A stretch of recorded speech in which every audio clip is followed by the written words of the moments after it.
Hello, dear viewers. Thank you for joining me for today's tarot reading. I always ask you to choose the stone that draws you, the one that calls to your intuition, and we'll begin.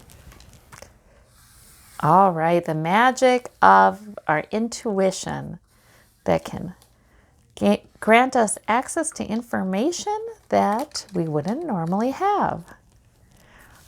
For those of you who chose the green stone, we have the 7 of coins, we have the 10 of cups, we have the 5 of cups. All right, these are pretty minor arcana and just really about how you approach your day, I think. The 10 of cups is saying, please don't worry, everything basically is fine underneath it all. The 10 of cups is a completion card. It's sort of like, I have a certain amount of emotional security. And this is your family too. So your family has a certain amount of emotional security, or those you consider family, your household. So that is an excellent reassuring card. It lands right in the middle. And it lands right in the middle because the 7 of coins suggests to me you may be tempted to be worrying. Do I have enough? Money, maybe?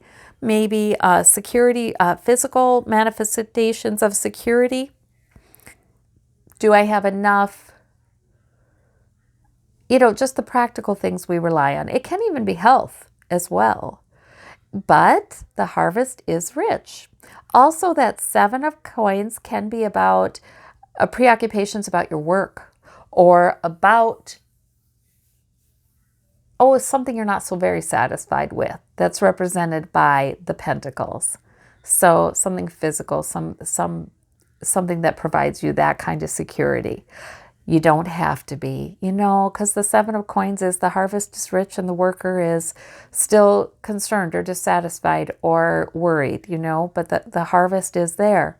And then we have the 5 of cups, and that's another one of those cards that is completely optional, where Spirit is saying, please don't regret. If you are tempted to look back and think, oh, I should have done this or I should have done that, or to dwell overly long on disappointments and things that didn't go well for you, losses, that is just not going to help right now. I think what I don't see, look at these two figures, they're looking down, but the ones in the middle are looking up. They're looking up at the beauty around them. They're looking up at in gratitude, actually, for the fact that everybody's okay. There is enough. There's the sun, there's the beauty. So really, I think this is Spirit saying you have some thinking that's optional, some thinking that can take you down the wrong path and have you looking down at the ground instead of at what you have. So I think that's the message for today for you.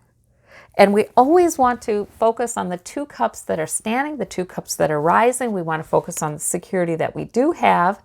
And yes, we can always too ask for help from the other side. That 10 of cups is sometimes loved ones on the other side saying, hey, I'm here for you. I'm here for you. Whoops. So those are wonderful cards.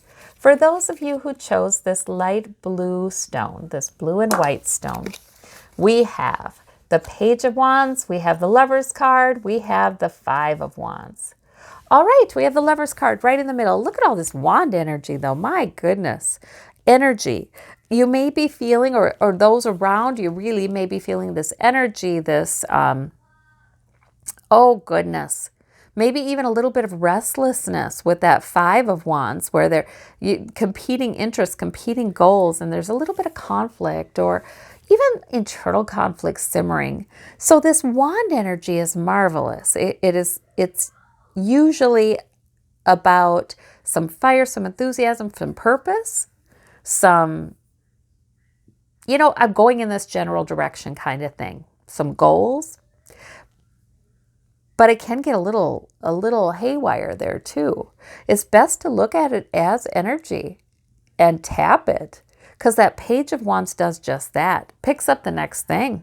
Says, okay, maybe I have internal conflict with that 5 of Wands over what I should be doing first, or what is most important right now, but I'll just pick up the next thing and I'll get going with it. I'll use that energy. So that's excellent. The Lover's card, though, too, there may be some of this energy in a romantic relationship that you're having, and it just feels like pent up energy. It feels to me like each person maybe needs to focus on their own goal for the moment, and furthering that.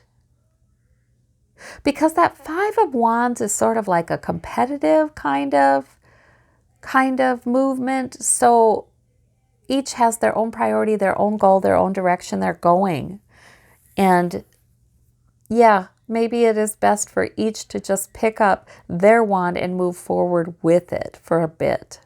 And the Lover's card too, it can be about a new relationship coming in. It can be about just some good, nice energy in a relationship that's already there, especially with all these wands. See, wands are passion and wands are physical passion.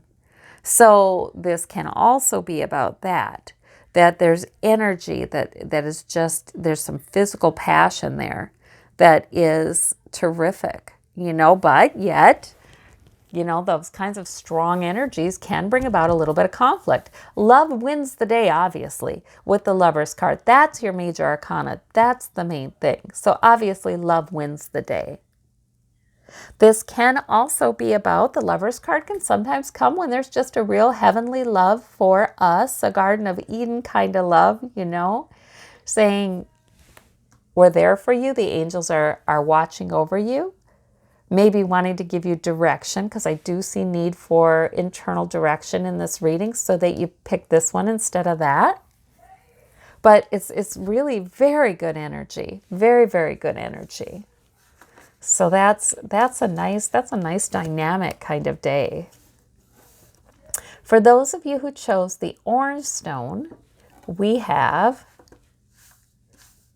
all minor arcana, Three of Swords, Queen of Swords, Knight of Cups. Okay, so for some of you, this is about somebody in your life, a Knight of Cups type who is, could be a suitor, could be somebody trying to make a good impression on you or trying to bring you a message that makes you feel good, sometimes for the purpose of getting what they want, sometimes for the purpose of,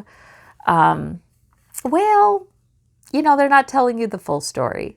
So that Knight of Cups can be a little manipulative. Now, the Three of Swords, the reason I say that is because of the Three of Swords is there. So there could be a repeated pattern you're finding with a Knight of Cups type of person, or just that kind of, message that you want to hear coming at you, but the person bringing the message has an ulterior motive. So the Queen of Swords, however, is nobody's fool, and she is mature, and she is smart, and she is knowledgeable, and she will put an end to that right quick. She will know what to say. She will have clarity and good judgment. Go with her logic, not her emotion. And that's really important if somebody could be, or you could be getting a message from somewhere that wants to play on your emotions. You've got it well in hand. You've got the Queen of Swords there. She knows what the deal is, and she is not going to be manipulated. She's going to set boundaries. So that could be the meaning for some of you. For others of you, this is, just some kind of repeated pattern of thought that creates some heartache. That Three of Swords, that's not a new thing. Those swords have been there. So it could be you're tempted to think about a situation in the past that caused you some heartache. And it could be regarding a Knight of Cups type of person. But that Queen of Swords, again, she just goes with her logic. In fact, she can get new epiphanies and new clarity about an old situation. She can take memories that kind of come in from the past that are painful, and she can say, what's logical about this and what's illogical about this? Because, see, we tend to have those kind of memories, and then we think, so because of that, I won't have this blessing in the future, or I won't be able to do that, or I won't be able to overcome this other thing. Or, you know, we tend to take those painful feelings and turn them into beliefs that are just not true. So the Queen of Swords, she would be very logical about the whole thing and say, wait a minute, let's look at evidence. Because see, she's smart. She's learned a lot.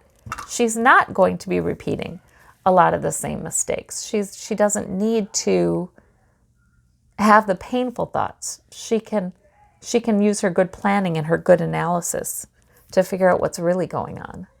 So those are really good cards. See, I kind of like when the Three of Swords comes up with the Queen of Swords, because exactly when we're reminded of a situation or a thought or a pattern that's painful to us, it's an opportunity to really look at it and say, but is this true or is it not? You know, what's the truth here? Maybe we can clean out, maybe we can pull out that sword. Maybe we can clean out some negative thoughts. For those of you who chose this white and gold stone, we have the Seven of Wands, we have the Death card, and we have the Queen of Wands. Very interesting. So there might be something that's ending. You may be ending something. You may be deciding that something has come to a close. And you're standing your ground on that in a very purposeful way with the Seven of Wands and the Queen of Wands. You're just saying, no, this is where I'm going. You may have decided something does not fit with your main priority in life. See, that Queen of Wands, she knows what's most important. And you may have decided I've got to stop something, a pattern, a habit, a relationship, a way that you spend your time, perhaps something regarding your work or your goals. You may decided that it's time to end that. It feels done, and you're going to stand your ground with that. Other interpretations of these cards is, there could have been a loss in your life, or there could be something that ended that you didn't choose to have it end. It just ended. And so you've got to stand your ground and keep moving forward with your purpose in spite of that difficulty of dealing with change.